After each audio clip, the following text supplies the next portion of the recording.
My name is Yevheniya. I'm originally from Ukraine, from a town that's called Khmelnytsky. It's in the middle of Kyiv and Lviv, but I've been living in Kyiv for 5 years.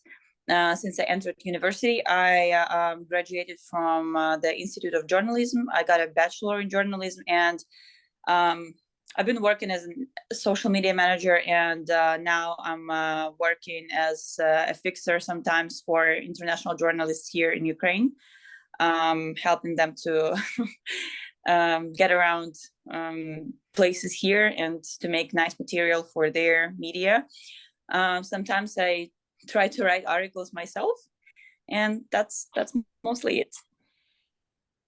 So how has your life changed since the war started on the 24th of February last year? It's changed a lot. Actually, at first I went to, I have a little brother who is 12, and for the first 2 months of war, I went to Austria with him because, nobody knew what was happening, and my parents could not leave because they are doing some important jobs. My dad is not allowed to leave because men are prohibited to cross the borders. So I went there with him. We stayed there for 2 months. I kind of was involved a lot with Ukrainian diaspora in Austria, trying to help them to make some kind of demonstrations about supporting Ukraine there in Vienna. In May, I came back, and my professional career has changed completely, because before that I was mostly working as a social media manager and communication manager in one of the organizations that is organizing festivals and concerts in Ukraine. This area has been not that popular in Ukraine during war, so I as I had a previous experience in journalism and I graduated from that, I started trying to be more involved in this area. I feel that this is important for my country, to be known abroad and to share the information about what's going on here for the Western world. So in order we can get support and fight Russian propaganda, which is working intensively, for many years. And unfortunately, Ukraine has not been doing that well. And we have a lot of things to catch up with, to fight this to fight in this kind of informational war. So since that time, I came back to Ukraine. I came to Kyiv, and I started working as that, as a fixer and journalist sometimes. So it's a new sphere. My surrounding has changed a lot, because lots of my friends who I was mostly communicating with before some of them are in the army. Lots of my friends are soldiers. Some of them are volunteering a lot, some of them moved abroad, and everything has changed a lot. And especially, we are facing new challenges every day, and it's like you're just used to live in a constant sometimes people say that you have to go out from your comfort zone in order to grow and to be like better and all this stuff. In Ukraine, you're constantly out of your comfort zone. You're also, every day is a surprise. Every day is new news that's making changes, and I kind of got used to this. But anyways, since the beginning of October, when this cuts out of electricity started, it has been a new challenge. I had to get used to the fact that my plans mean nothing, because for example, like I was taking my exam for a driving license 2 weeks ago, and I went to this testing center, and the electricity went off. So I spent the whole day waiting for the electricity to come, like to appear. It appeared, but after that the air raid alarm started, and nobody was allowed inside. So everything is changing. So it's a great challenge. And you said you've been working with foreign media. How is that working? Can you give us an example of foreign media you've been working with? Yes. Lately I've worked with the Lithuanian radio and television. the journalists that I knew from even before full-scale invasion.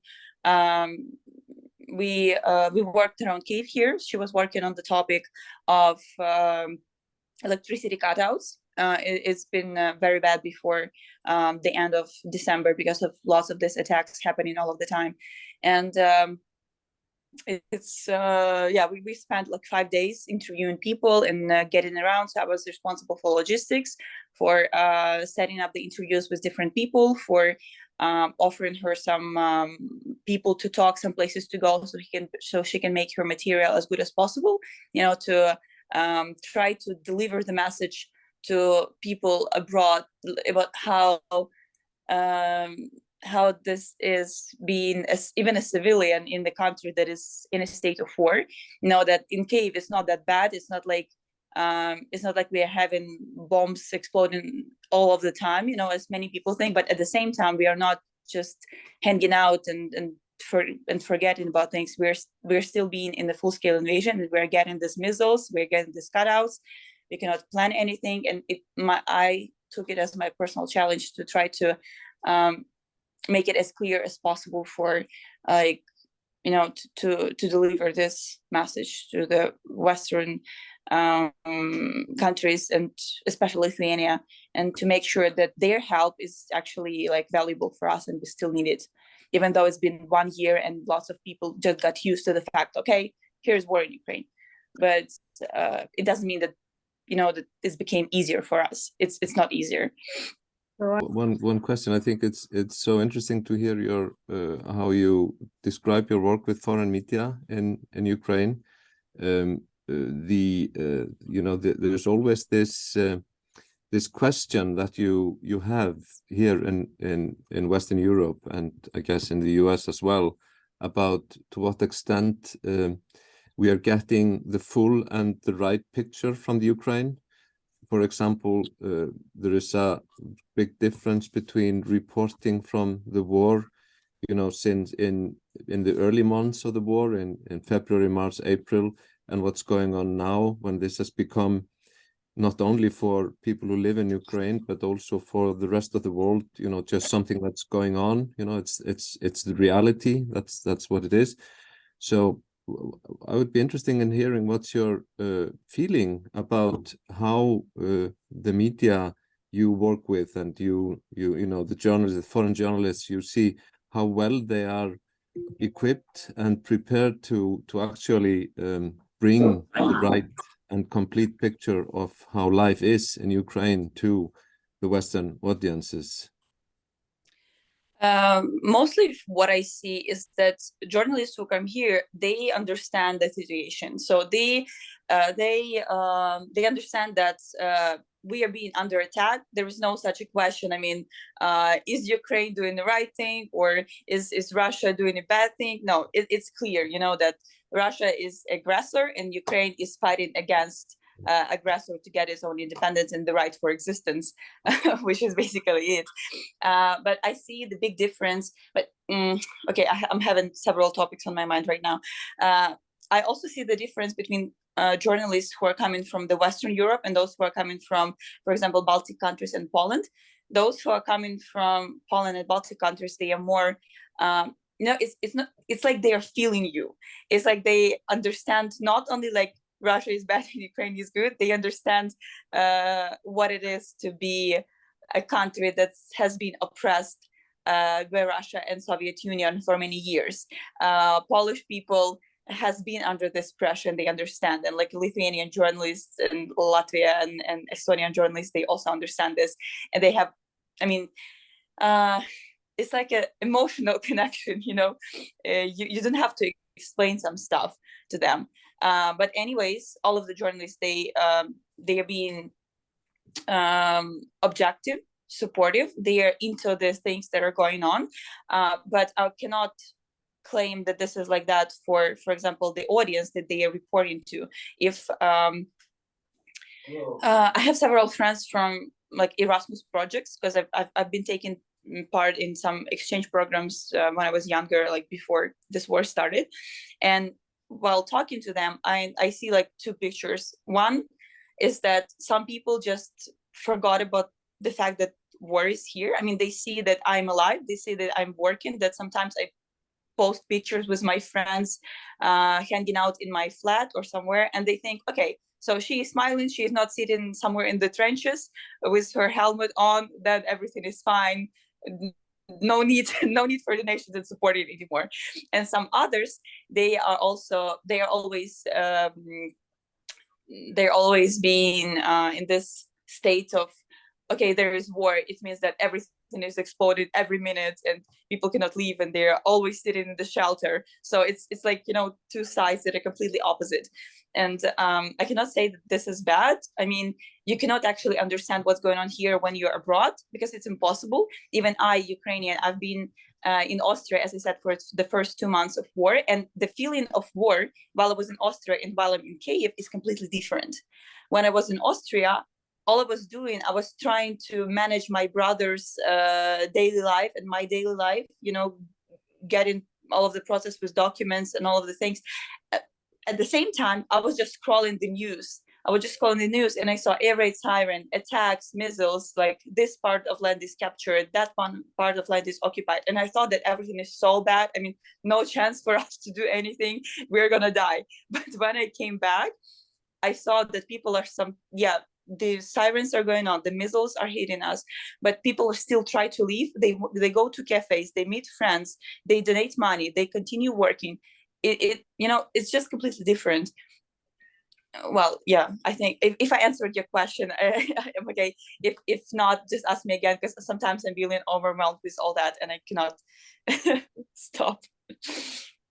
No, it's a interesting answer. I'm also, I think your point that the problem of, you know, asking the question, you know, who is right, is not on the table clearly, even though the audiences in the West might sometimes, you know, raise those questions. I think, but it's also, you know, a question of attention, because for the first months there was really, you know, the Western audiences was really tuned to this, but now now you know, the media wants, like, we are in Iceland. Iceland is a small country in the middle of the Northern Atlantic. Other things are going on, you know. People want to be updated from time to time, but they are not following events as closely as they used to be. I understand this point, to be honest, because it's a normal thing for a human being. I think you cannot always be in stress. You cannot always, you know, be so much attached emotionally to the things that are happening, because it's, you know, you would die from stress. You know, I think so. It's normal that people are getting used to some stuff, even like war. I mean, even here, Ukrainians, at first, everybody was going to the shelters because the missiles and everything, you know, it was something new for us. Now, if we have air raid siren and the risk of missile attack, you could see like maybe 2-3 people being in the shelter, you know, and everybody else is just like, well, whatever, another attack. I mean, we will not go to the shelter like every time, because we need to still live our lives. And this is the same with, especially it's happening with some other countries, because they don't even have this missiles above their heads. And this is okay.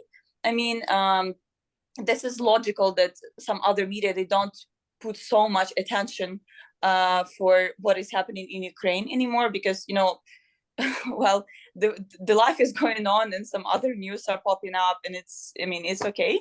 But I see it as my personal task is to try to keep the topic of Ukraine on the surface of Western media as much as possible, because anyways, as I said before, the war is not over and we still need this help. And even though the amount of, you know, Ukraine news in the foreign media has been like decreased a lot since the beginning of war, I still try to do everything to keep it up as much as possible.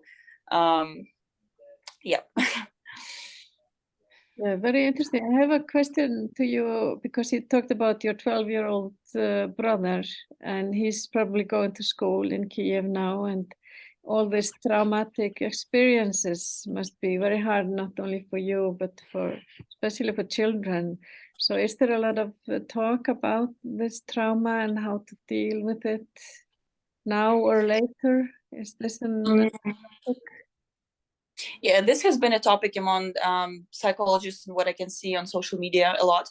My brother lives in Khmelnytsky. Like I live here in Kyiv, myself and my family is in Khmelnytsky.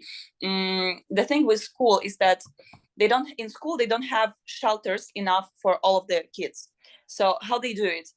My brother goes to school like, 1 week they go to school and the other week they study online. The problem is that, just in case air raid siren goes, so everybody goes down to the shelter, and if there is enough space for everybody.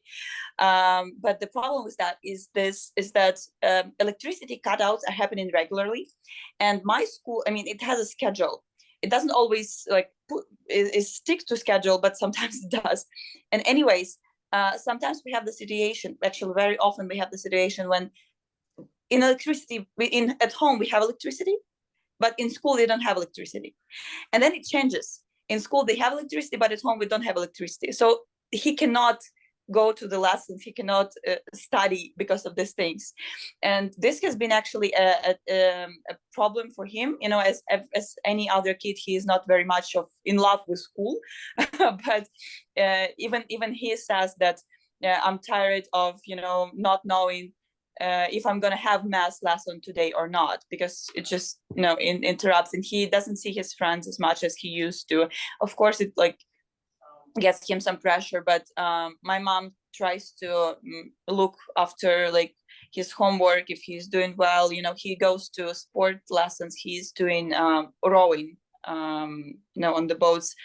So he's very much into that. And so he's kind of doing okay. And we have to take into consideration that my city has not been attacked that much, and this is kind of easier for him than, for example, for kids in Dnipro or in Kharkiv. As in school, they talk to kids about war. They talk about the mine. How you have to behave in forests or in parks, how to differ what the mine is or what the mine is not. Who you should call if you see something that looks like a mine or anything. So they are having this lesson. They having the talks with teacher on what to do if you've been a witness of a missile attack and you have not been hurt, but somebody is hurt. All of these talks are happening. They have a psychologist in school that is sometimes going to the class when they're in school to make sure, to go through some tests and see if kids are doing okay or not. So some kind of these procedures.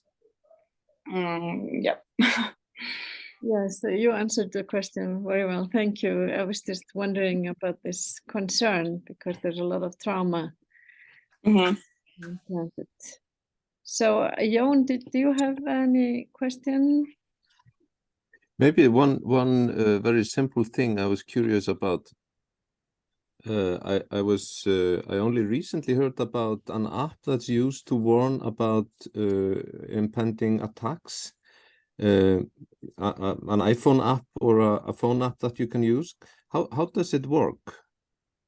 You mean the iPhone app